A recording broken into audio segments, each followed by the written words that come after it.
Hey, it's Paul, your friendly local luthier. I just was going to talk about how I thickness these tops. This is sort of a work in progress, or I don't know, I'm learning. But this is my mold that I made. I think I talked about that somewhere else. And what I take these tops pretty thin because I mentioned this curve here in particular is really pretty robust. Pretty robust. It's pretty curvy. So gonna push the braces in, push the curve in with the braces, but I don't. I want to. I want to.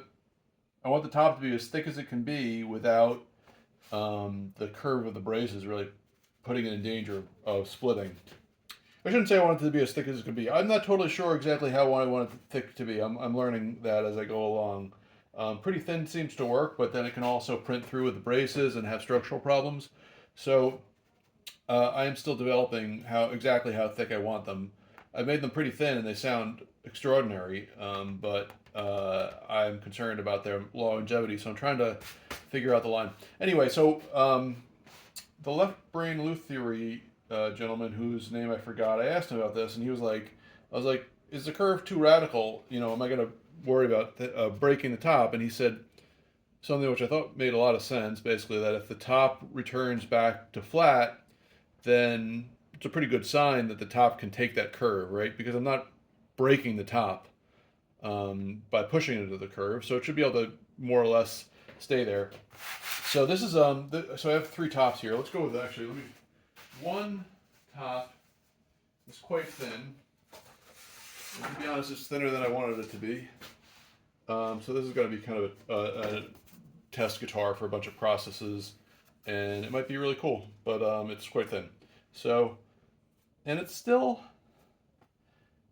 it pushes in nice and it pushes in pretty easy, but I kind of just go as I thin it, I bring it back to the form and sort of just see how it compresses. And it's real thin, but it still has, it still has kind of, there's some pressure needed to push it into that shape.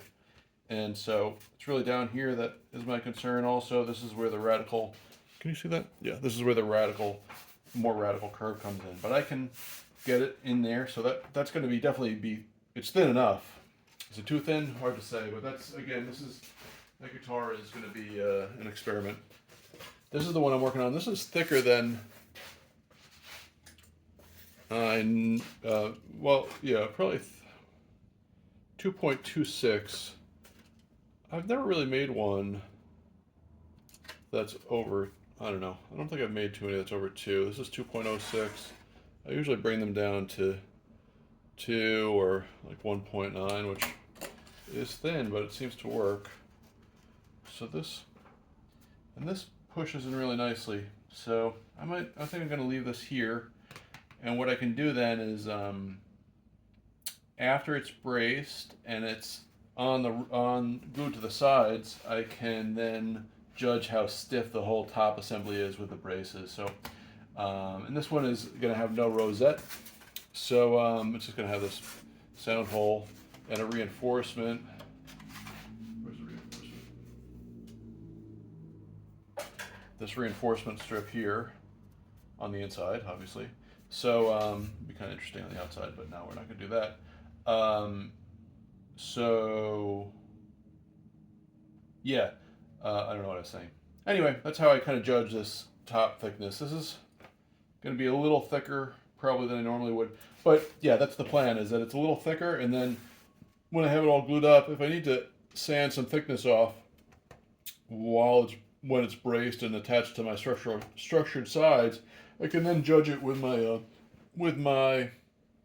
deflection meter and see and get into the deflection range that I'm looking for, which is about 0.18 millimeters with a 1 kilogram weight on the bridge. That's the story. That's it. Thanks for listening.